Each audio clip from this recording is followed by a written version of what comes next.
Today we're going to be installing the iDoing head unit. This one's the remote mount, and I'm just going to give you a general installation video on it. First, you have to remove your existing head unit. Now with most cars, it's just going to be a trim piece you have to remove.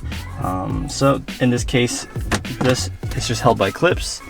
And then you would have either 10 millimeters here, or in this case, Phillips. So we're just going to remove these. There's 4 of them.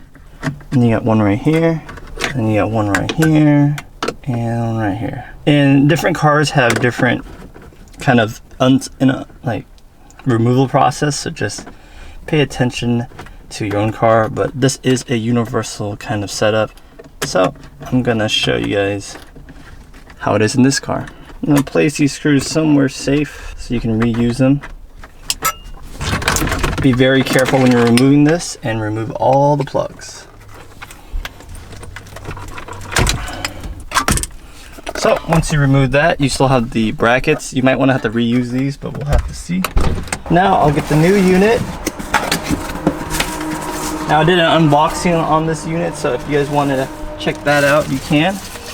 But here is the unit itself, and you can use this for a boat or a car, but in this case it would be mounted up like this, or anywhere. It's a remote. It's a really long wire, so you can even put it like right here. Isn't that crazy? And we have the head unit, the brains of the operation, right here too.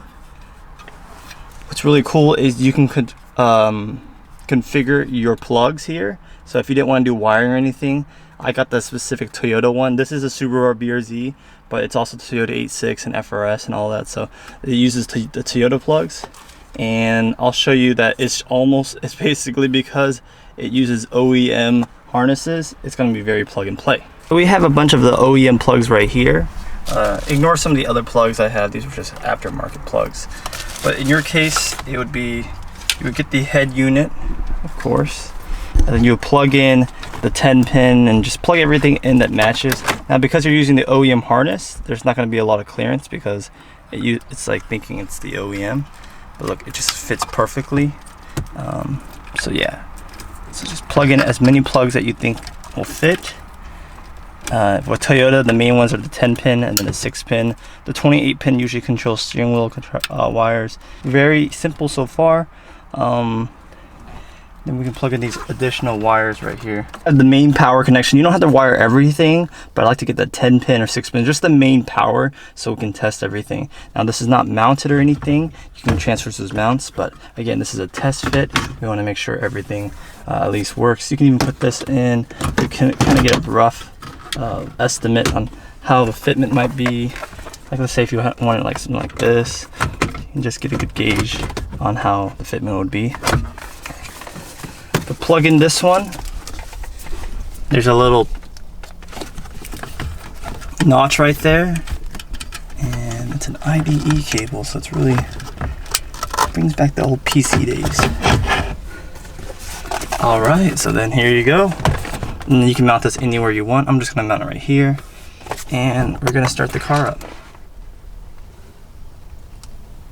So it does boot up, because we do get, that means we're getting power, we're getting all this goodness, so it's looking good so far. Android 10. It does say Nissan, but you can adjust that later in the factory settings. What do you think of how it looks? Looks pretty cool, huh? Awesome. It's super wide, which is nice. Now, with the first initial boot, it's always going to take the longest. And there you go. Here's the iDoing radio.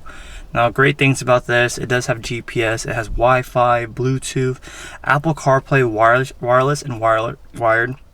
It has Android Auto wired, and you know, you can hook up your steering wheel controls. You don't have to buy any additional $100 accessory or anything. It's all there for you. You just got the wheel keys. Now this car does not have any steering wheel controls, so we can't test that. Yeah, there's no buttons on this. It's very clean, which is it's a pro for some, because people like that clean look. Others might say, you know, I'd like to have a home button right here or a back button, but it is right there on the UI, so you don't have to worry about that. But yeah, we can test out Bluetooth and Android Auto real quick, and then if not, we're just gonna wrap everything up if everything works perfectly fine. One thing, when I got the head unit, it was like this, and of course, if you have the display wire right here, then it's gonna block these mounting spots. All right, so I basically fished this IDE cable over, so then I can pull it and fish it out. So once you get your cable routed like this, now you have clearance for this. Whether this is how we're gonna mount it, we can either, remember, depending on your car, let's say your car is like a car that has a cover, so you don't need to see this, and you can just close it and mount it remotely, whether it's like right here, your cluster. Now the cluster would be a good idea because there's an app called Real Dash. Check out this Real Dash, and you could actually make your Android head unit your cluster. Now, you can use OBD2 or stuff like that. Let me just post a video on how you can make it. You get creative with it, basically. You can mount this anywhere, which is really nice. Now, in this car, obviously, this wouldn't be a good spot because it just blocks too much. But we can just screw it onto these little holes right here, and you can just use it includes some screws, or you can just use 3M double-sided tape, depending on how if you don't want things to be permanent. But yeah, I'm gonna mount it right now and then show you guys how the finished looks would be. Right, so we have it finally mounted. It looks really good, and the fitment is really up to how you want it. So do all adjusting on your own, but I'm telling you, there's a lot of things you can do to fiddle with it to make the adjustment the way you would like it. Now we have I plugged in through USB because there's 3 USBs on this unit. You can hit continue, and hopefully we'll get Android Auto, and it says connected. We haven't hooked up the Bluetooth. You plugged in your phone, Apple or Android, you're gonna have Apple Carplay or Android Auto. In this case, we have Android Auto, and you can kind of see the UI of Android Auto on this ultra wide display. It has this just kind of useless Android Auto. It looks nice though, but it doesn't show the whole display. Now, I had a Apple CarPlay, and when I did Apple CarPlay, the resolution, it spanned through the whole aspect ratio, so that's nice. You get stuff like Spotify and all that. The sound sounds really good. Now, with a unit like this, I just want to mention that you don't have any buttons up here, so if you wanted to change the audio, you have to use your steering wheel controls, or you would have to go back into the settings and then adjust it here, and you can adjust the settings. So that's how it is. It just got that clean look, so that's something you gotta think about. Key, study, you can do all your steering wheel controls again, like what we mentioned earlier, to get all that volume control set up. But yeah, it's been super fast, and look how responsive it is. Let's go dig into the settings and go from there. We have network connected display. You can hook it through Bluetooth, all that goodness here. Here are some of the car settings, like steering wheel controls, amplifier. Let me see if there's any kind of lighting. It does react to when you turn on your headlights because it does have that dimmer, but there's no lit up keys or anything. Now let's go to net driving settings.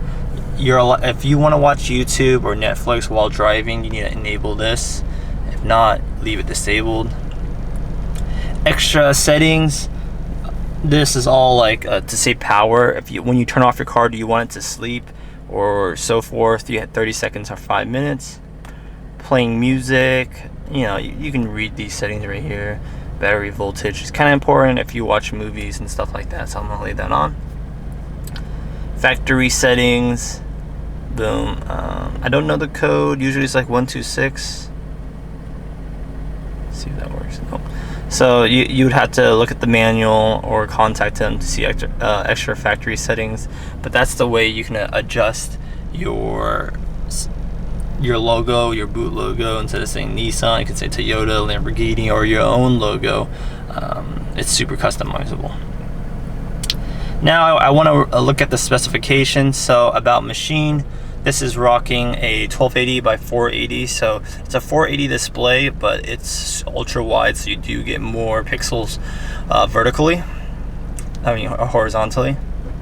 Well, just on the, you know what I mean. Android 10 says we're in the latest patch, and Android version with May 5th, 2020 patch. Google Play systems right there, and then you have the rock chip, build number, kernel, MCU, and this is using an octa-core at 1.5. Again, the PX5. Memory is 4 gigs of RAM, which is plenty. It's very snappy, and you know, things get stored perfectly fine with this. I mean, you back to Z-Link, things are ready right there for you. You have Android Auto. It's just super snappy. It's quick. It's responsive. I mean, what else do you need? And again, if you guys were going to use the real dash, now I don't have it installed here, but I'll show you a video again. You can literally put this screen, retrofit it into your cluster, and it will look insane. So man, that's gonna look cool if you had something like this. It'll look like a Tesla.